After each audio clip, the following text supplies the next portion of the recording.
Everyone, welcome to the life of Riley. So we have Riley, my 8-month-old Lusitano foal, at home. I just thought I'd just do a brief explanation as to how that happened, how we got here, and then we're going to have a little session with him. So we bought Riley, I think he was 5 days old or something, and just left him at the breeders to get him back here and in with the herd. He was, well, it only happened a week ago. So we took my horse Maverick, you might see in the background somewhere, he's a bay horse. Took Maverick over there and left him with him for 5 nights. And every day after the first night I came and I started trying to handle Riley. He hadn't really had a lot of handling. He had actually had a halter on, a little rope around behind and kind of led like that, but always just following another horse. So his mother or his, uncle horse.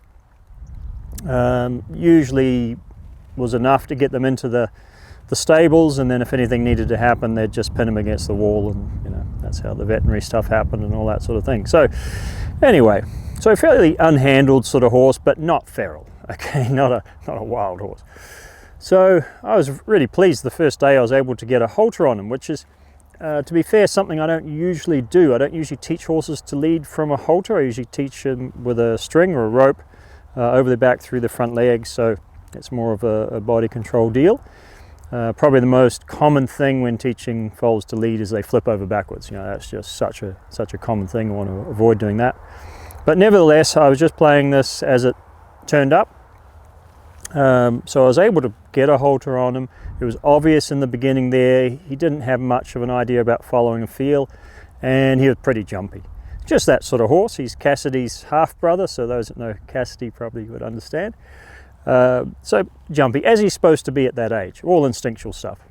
So no big deal. And the first 2 sessions, and every session's short, but the first 2 sessions, just trying to get to where I could maybe put my hand on him a bit without him worrying and that type of thing. And he's curious and this type of thing, but not hugely confident.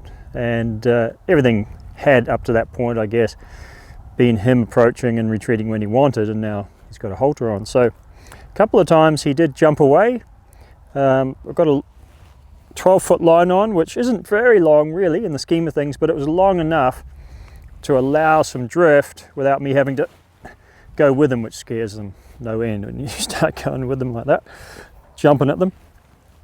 But allowing some drift, but also restricting. So that was his first experience being restricted, and there was no flipping over backwards, thankfully. I have not driven him, so leading up to the idea of getting him home and in a trailer and that type of thing, I didn't do any driving. Oftentimes with horses that are jumpy, a bit spooky, but just very just evolutionary tactics take over like that, you're better off with just offering steady pressure and developing their little brains to steady pressure, where you'll find once you introduce that and get them understanding steady pressure, they won't actually jump away so much. They won't actually be as spooky, if we want to call it that. So that's what I did. And we're going to have a little session here where I'm going to just hopefully quickly, recap over those things, see how it is today. He's very mouthy, very bitey. And I haven't really discouraged that at all. I've just worn jackets and tried to set it up to where he didn't really want to bite me too much, but very mouthy. So you'll see that, and I'm going to use that as a bit of an indicator. When we get to a point where he's no longer mouthy and he's got his lips shut, he's probably either just getting on the side of being concerned, being worried, or maybe just had enough. So we use that as a little bit of an indicator. I have no intention to try and have a perfect horse here. Over the next 4 years, I'm going to be developing him to a point where then I might put a saddle on him and think about riding him, something like that. But this isn't about getting him perfect. This is about drip feeding little bits of information in and just molding him a little bit so he can better cope with what his future is going to be. Okay. So, and I'm also going to introduce him to my foal stick. I just made that up, it's not really a foal stick. It's a cane, piece of cane, and I put a string on the end of it. So I'm going to introduce him to that. We'll see what he thinks of it, see if he's scared of it or wants to eat it. Well, he's already bored and gone off somewhere, so I'm going to go and see if I can't get hold of him and come and join us. Maverick's been his uncle.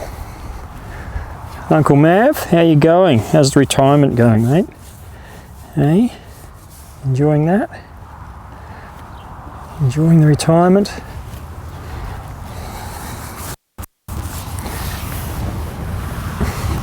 So, Riley, this is where you get really curious and you come on over and see what's going on. That usually works out better that way, eh?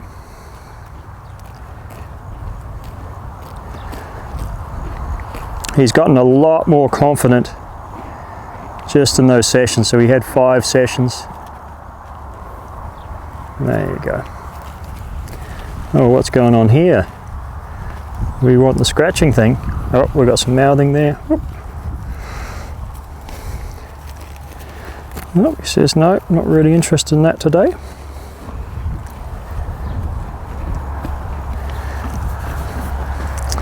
Shame. If he was interested in me, that would be a bit better, wouldn't it, Riley?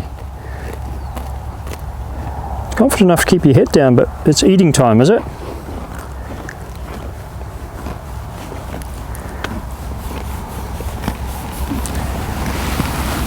We're gonna, uh-oh, there goes the rope. Oh dear.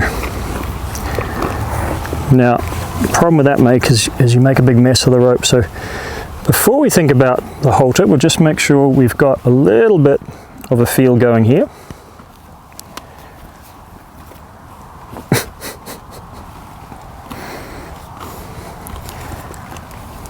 So we'll just get a little feel, there you go. So he's yielding there, that's good. So far he's only interested in eating the rope, which is good.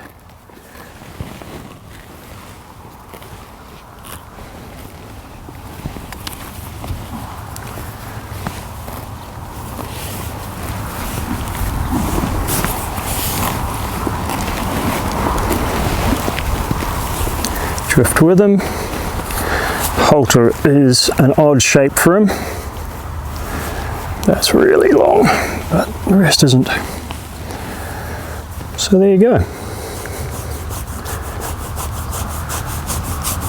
And we don't want to just get that halter on and start doing stuff. So the old scratch here and there doesn't go astray.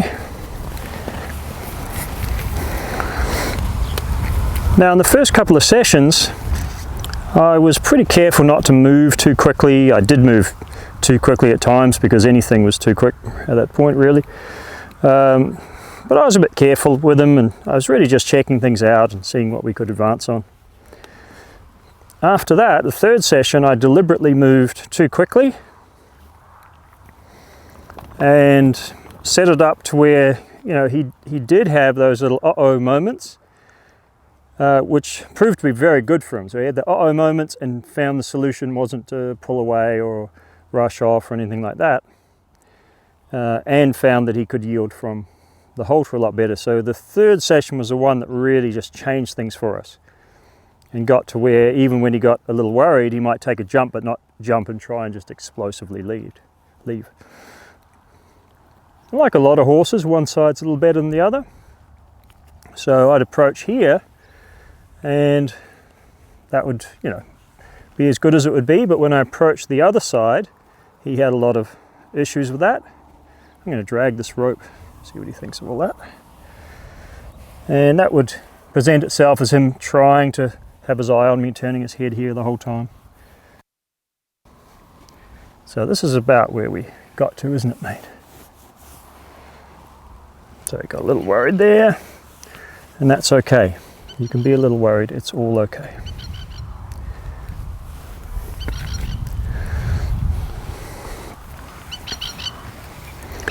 So Riley is going to be my riding horse. Right now, mate, you're a little bit small for that. So we'll just get you ready, eh? Start getting you prepared. Okay, there we go.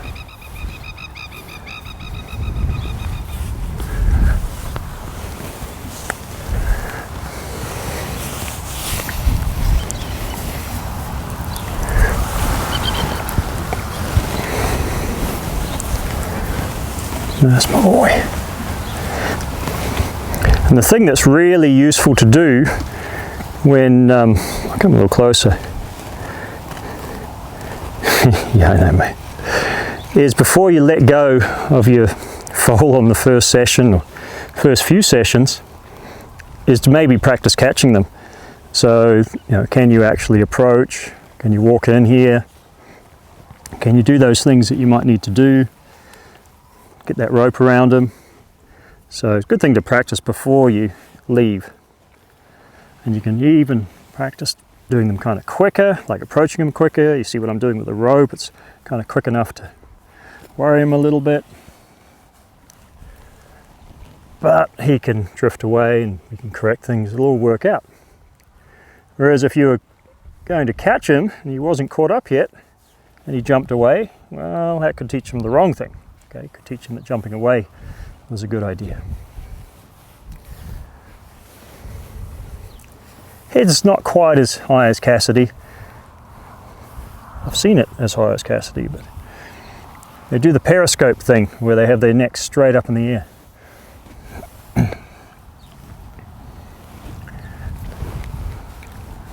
There you go, lady. So it's a big part of acceptance, or acceptance rather is a big part of it. The more accepting he is, the more I'll be able to do, the more he'll just not worry about what I'm offering, even if it is a bit new.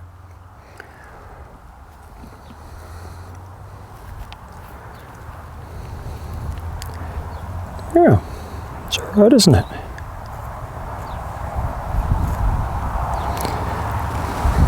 So we're going to go straight into something like this. Now, I've done this before, this is not the first time. And what I'm doing is I'm seeing if this rope can touch his legs. So I'm setting him up to put that rope around his legs. We're going to do some leg handling. He's going to have to be trimmed, little things like that. So we're just looking at practical things for now. Ruth's probably going to want to not make this video too long because it's hard to load up. So we'll just walk around. She can stop and start again. Or you can eat that a little bit if you want.